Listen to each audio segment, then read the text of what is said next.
for your daily live updates. Get the most out of today's episode by participating in the chat. Make sure you ask some questions, be part of the conversation, have a bit of fun, grab a coffee or a tea, take some notes, and get ready to start your day, folks. Quick few housekeeping rules, though. No spamming, no advertising or self-promotion in the chat. That's not on. Be kind and respectful to everyone when participating. And most of all, have a good time. Real estate investing can be your biggest asset. It also can be your most expensive asset when it comes to getting it right or getting it wrong, folks. It can be time-consuming, stressful, and that's why here at Positive, we have what's called a 6-star team, a full-service team that provides integrated wealth and property investing solutions and services simply designed to help you progress towards your goal of passive income through your property portfolio, folks. Make sure you check out our other podcasts on the Positive Mentor Network. Not only is there Wealth Coffee Chats, there's the Urban Property Investor. Drops every Wednesday with straight talking investing strategies and lessons with Sam Saggers. Property Investor Tales. This is where our clients, you guys, share real life stories from property investing, hosted by some of our advisors and strategists. And that's done every fortnight, dropping every Monday. Wealth, Wine and Wisdom, folks, that debriefs the week that was in the world of finance and property, hosted by yours truly, Jason Witten and Andy Fenton on Fridays. Hey, good morning, folks.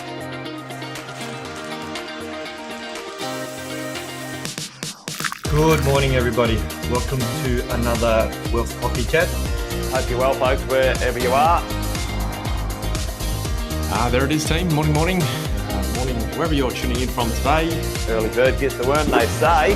Here at Positive, we offer a 6-star team. It's a team that help you at every stage of your wealth creation journey.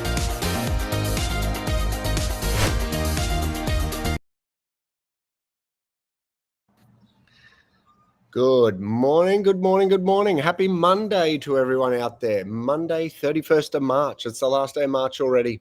Unbelievable. Welcome, everybody. Happy Monday. Welcome to another edition of Wealth Coffee Chats. For those that haven't met me, I'm a long-time listener, first-time caller. I'm Jared Redman. I'm a property investment coach here at Positive Real Estate. And I'm excited to be bringing today's edition of Wealth Coffee Chats to you guys, where we're going to debunk some myths, the top 10 myths around property investing in Australia. And I've got my comrade, Fadi Najjar, here from the Melbourne office, another wonderful property investment coach. How are you, Fards? I am doing good, Jared. This is, like you said, first time going at it now, so looking forward to it. 31st of March, already crazy. We're already closing the first quarter of the year, and it's gone by so quick, but looking forward to sharing and busting some myths today and, sharing some really good insights with our listeners today. Excellent, buddy. Well, we were just chatting a few weeks back about just some of these misconceptions or the myths around investing, weren't we? And we said, well, why don't we do a live on it, 4 or 5 of our top ones each and a bit of tandem, and we'll go back and forth and just explode some of these myths and talk about our experiences around them. And as we know, these are short, sharp podcasts, so we'll keep it pretty high level, but we'll get stuck into it. Welcome to everyone joining. G'day, Bunty. How are you? Good morning, Courtney. We've got a few joining in. G'day, Chris. How are you, mate? How are you doing? We've got a couple of the loyal listeners joining us today, so feel free to throw your questions in the chat. But without further ado, we might get stuck into it now. And I think, Fadi, you're going to hit us up with numero uno, and then we might just go a bit back and forth and see what we learn out of today's session. Yeah, absolutely. Like Jared said, this is a lot of things that we see here as part of Positive. Really, it's about, where do these myths come from? It's a lot of backyard barbecue talk and listening to a lot of people that have opinions rather than expert opinions. So we've piled together 10 myths that we really come across here all the time at Positive, top 10, if you will. And we'll kick us off with the first one. So the first myth that I encounter here is that there is only one Australian property market, and how this comes across is, well, what's happening with the Australian property market, right? The reality is the idea that there's a single national property market, that is very misleading, because Australia is made up of multiple property markets. Each have their own cycle, trends, influence, and factors. Even within a single city, different suburbs and property types can behave very differently. And really savvy investors analyze market trends and at a granular level, rather than just relying on a general media report that oversimplify the property landscape. So there's a few things or 5 different categories that I'm going to break this in, right? The 5 main categories are going to be state and territory markets, are going to be capital city versus regional city, suburb level markets, and then property type markets. And last but not least is the price bracket market. Each of these markets operate independently based on local economy, population. So when investing, it's important to analyze the market on all those 5 different levels within Australia and apply a strategy that aligns with yourself. And that's myth number 1. I'll hand it over to you now, Jared, for myth number 2. Thanks, mate. Myth 1 busted. I'm going to talk about properties increasing in value every year. People just think this is the case, but property values generally rise over time, right? But they don't increase every single year. Markets move in cycles. They're influenced by things like interest rates, supply, demand, economic conditions, all of that sort of stuff that goes with it. And some areas experience flat growth or even price drops during corrections as well. So when understanding the property cycle, the market moves through different phases, such as boom phase, where prices surge and demand is really, really high. Peak phases where, growth starts to slow as affordability starts to drop away. Downturns, prices decline due to oversupply or economic shifts in the background, but also you have then recovery after that as well, where demand starts to return and growth resumes. So not all properties grow at the same rate. High demand locations, limited supply, and strong infrastructure drivers normally result in better long-term performance. So the key to long-term growth really is around buying the right property. That investment grade property in high demand areas tend to outperform. Diversity, putting all your eggs in one basket is never a really good idea. So avoid putting all your money in that one location and really holding for the long term as well. Riding out market cycles prevents forced sales in downturns. So the bottom line with this one really is around the Australian property market is a proven wealth building asset, but it's not a straight line up and down. Smart investors understand cycles. They buy well, they never sell. There it is. And they plan ahead to stay in the game. So that's myth 2 from me, Fadi. Over to you for myth 3, mate. Absolutely. I agree with that, Jared. It's never a straight line. We just have to be able to hold the downturns and continue up and hold for the long term. So good one there. The third one that we have is property investment is fun. And I hate to pop the bubble for everyone that's out there, but what I mean by property investment is fun, and that is a myth, is the idea may seem exciting, but really successful investing should be based on logic, research, patience, rather than emotional impulse. Right? The reality is the best investment strategies are really often methodical and sometimes even a little bit boring. For smart investors, you really want to focus on numbers, long-term trends, and financial discipline rather than emotional highs and short-term market hype. For us, really, it's a well-structured portfolio to generate wealth consistently over time, freeing us to enjoy life rather than stressing over those decisions. And so there's a couple of key things that I want to go through here, why property investing should be just a little bit boring. It's about long-term wealth, not short-term thrills. Emotion should be removed from the decision-making. And finally, it requires patience and resilience. That being said, the end result can be very, very, very exciting. Financial freedom, passive income, the ability to live life on your own terms. But the process itself, if done right, it should feel predictable, structured, and even a little bit boring. So property investing, third myth, should be strategic, structured, not so much exciting and fun. The results should be, but the process should be very intentional and strategic. That's myth number 3. Over back to you, Jared.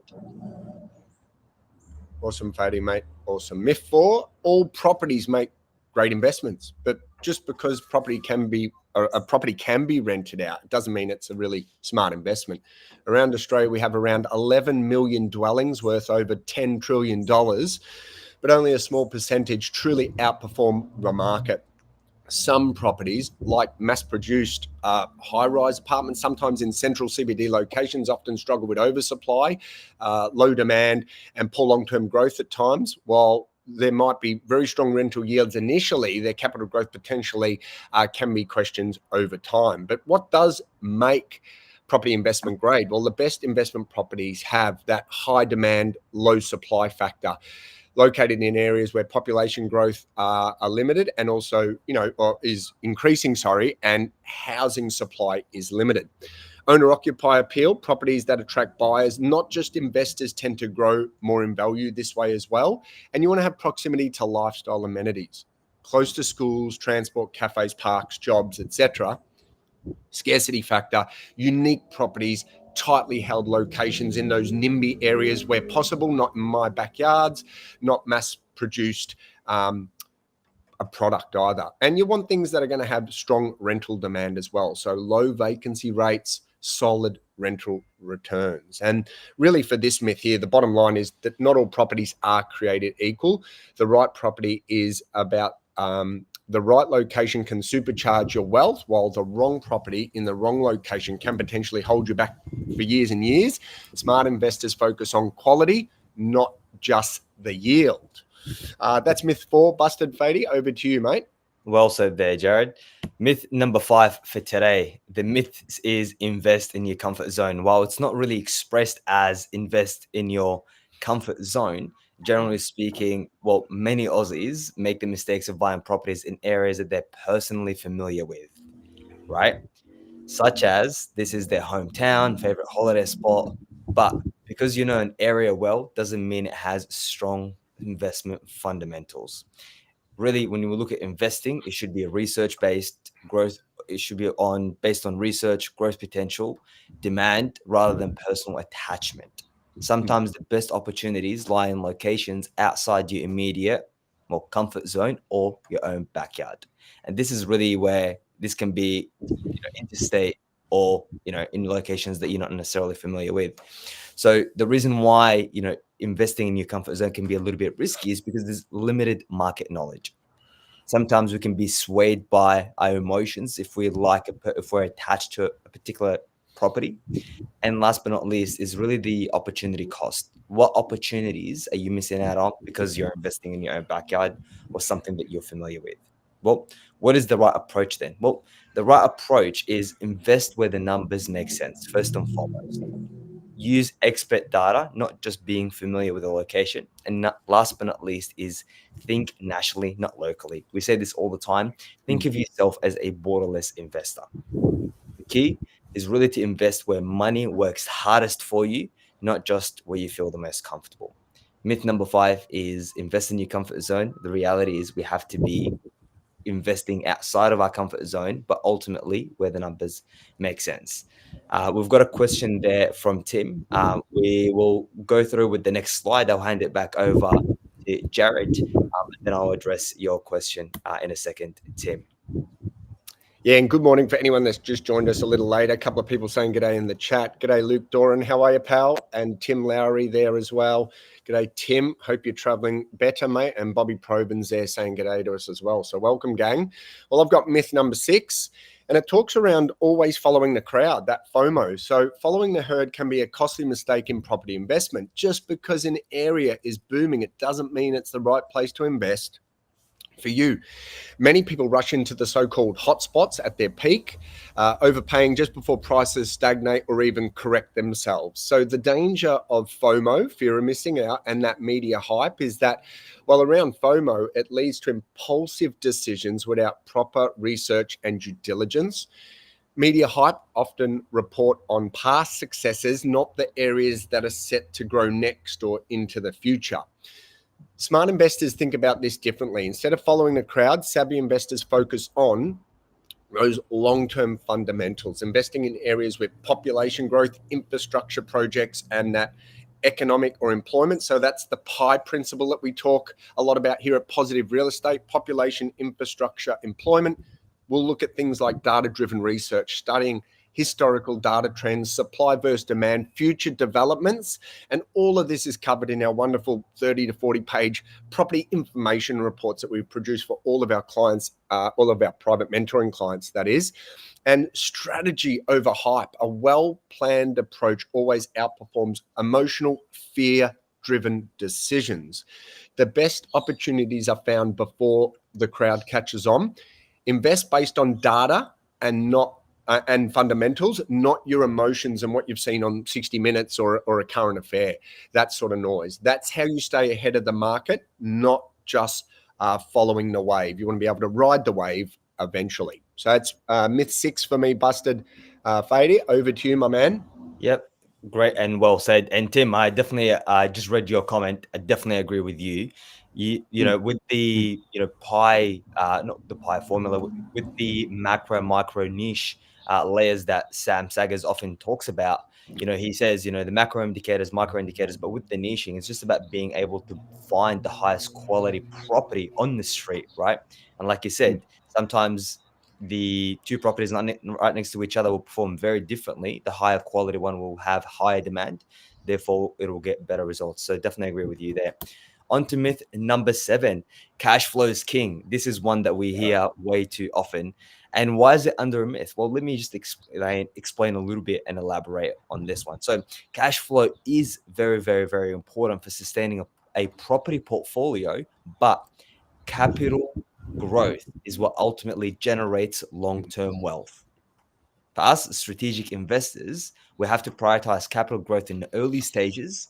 This builds equity and enables further purchases. Once a strong asset base is established, then we can shift our focus towards cash flow for passive income. The saying cash flow is king is really often heard in property investing, but the reality is capital growth is what builds real wealth in Australia. So what is that right approach, right? Well, we always want to go with a balanced approach. And this is a way to approach your property investing journey. Everyone's going to be at different stages of their lives. Everyone's going to start differently. This is a way of getting started that is quite a balanced approach. No one has a straight arrow, perfect approach. It's always going to be tailored to your situation. But a balanced approach looks like capital growth first, build equity and wealth through high growth locations, then cash flow to hold the assets, ensure you can sustain your portfolio during market downturns, and last but not least, use growth to buy cash flow. Once your portfolio has grown, you can use the equity to invest in cash flow positive strategies.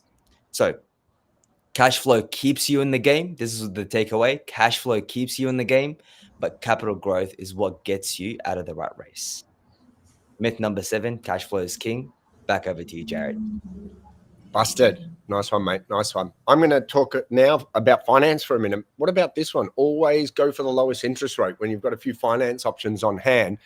The reality here is that a low interest rate might seem like a great deal or the best deal initially, but it's not the only factor that matters when financing an investment property.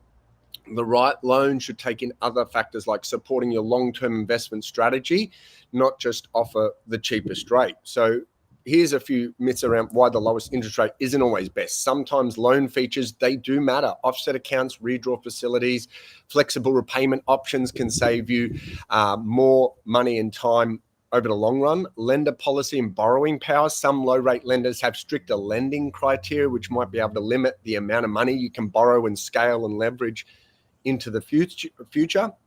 What about fixed versus variable rates? Fixed rates may be cheaper, but often come with restrictions, while variable rates offer that flexibility, which is what we're going to need when we're moving forward and expanding our portfolio. Long-term strategy needs to be kept in mind as well. A slightly higher rate with the right features can help you grow your portfolio faster, especially in the first phase being acquisitions phase, where you're getting those big rocks under your belt. What should you do instead? Well, work with a mortgage broker. The internal team here at Positive Real Estate, Positive Money, the gang are shooting it out the park at the moment. They'll help you find a loan that fits your investment goals. Positive Money, I've had great success with the Damien and the team recently, helping people borrow more money than what we thought they could. Look at the total costs of these fees as well. Consider fees, flexibility, long-term benefits, and not just the interest rates on offer. And ultimately, think ahead. Choose a lender that allows future property purchases and refinancing options. And this is why the lowest interest rate isn't always the best option, but a well-structured loan with the right features can help you set up long-term success in property investing. Always look beyond the interest rate. So that's the myth busted here. Number 8. Over to you, Fady. Very well said, Jared. Well, over to mine. Ninth one, final one for me is debt is bad. We often hear this one, but the reality is not all debt is bad. What is bad is unmanageable consumer debt. That can be detrimental, right? But strategic use of debt, which we call leverage, is a key tool in wealth building. For us, smart investors, we really have to understand the difference between bad debt, which is used for depreciating assets, and good debt that is used for acquiring income producing assets. That is the difference between the two. Leveraging borrowed funds and effectively using that to grow our portfolio will really allow us to maximize the returns and also managing the risk appropriately. So debt itself isn't bad when investing. It's how you use it that matters. And for us investors, we have to understand that productive debt can be a powerful tool for wealth creation, and bad debt is a financial trap. Not all debt is created equally. The good kind can lead us to our goal of financial freedom. Myth number 9. Back over to you, Jared, to close it off with the final one for today. Thanks, mate. And I love that. Not all debt is created equally. Absolutely fantastic. And I've got the pleasure of rounding us out for this morning. Myth 10.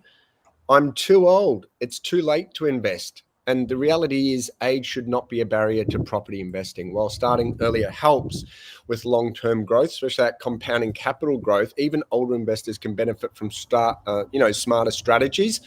Options like self-managed super fund can turn retirement savings into property assets, providing strong cash flow and financial security. Investing just isn't about personal wealth. It's all about creating a legacy for future generations. And I know a lot of my clients inside the mentoring program are doing this for this reason, amongst others, is really laying a legacy foundation for future generations. So age isn't a barrier.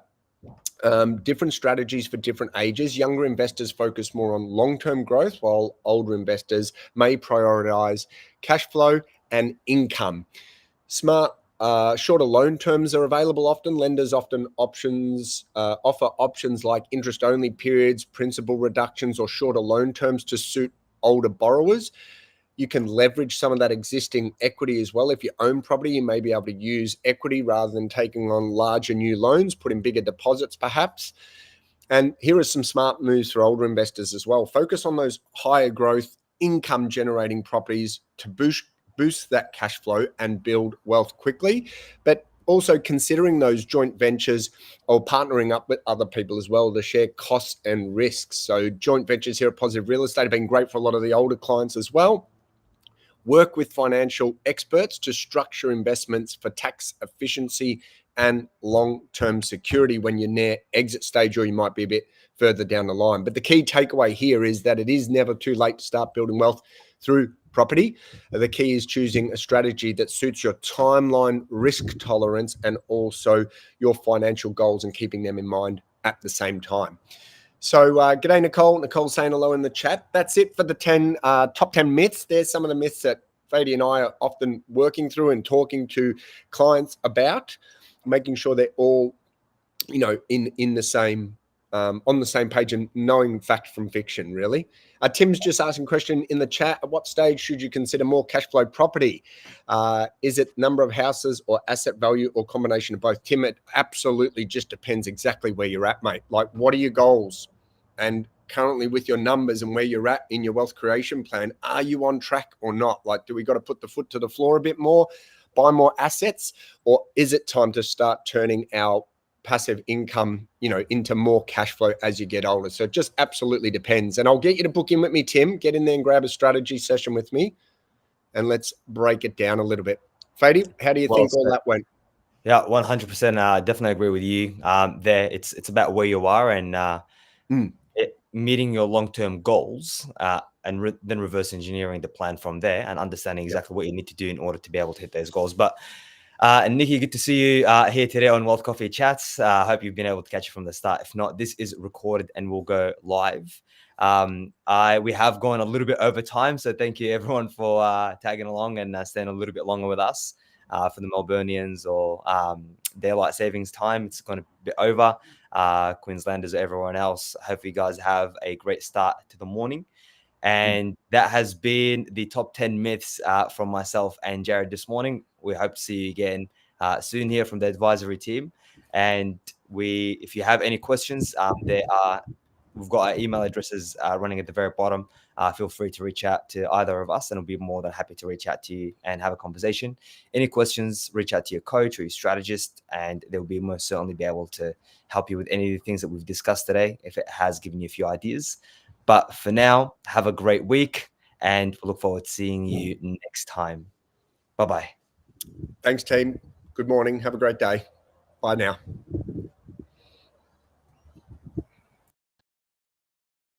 Thanks for watching another episode of Wealth Coffee Chat, folks. Make sure you like, subscribe, and turn on notifications so you never miss a thing when we go live. Folio and investing game, folks, with Wealth Coffee Chats live every morning at 8:10 each weekday. Make sure you join us. Previous episodes are also available wherever you get your podcasts, folks, as well as our other podcasts from the 6 Star team here at positivementor.com.au.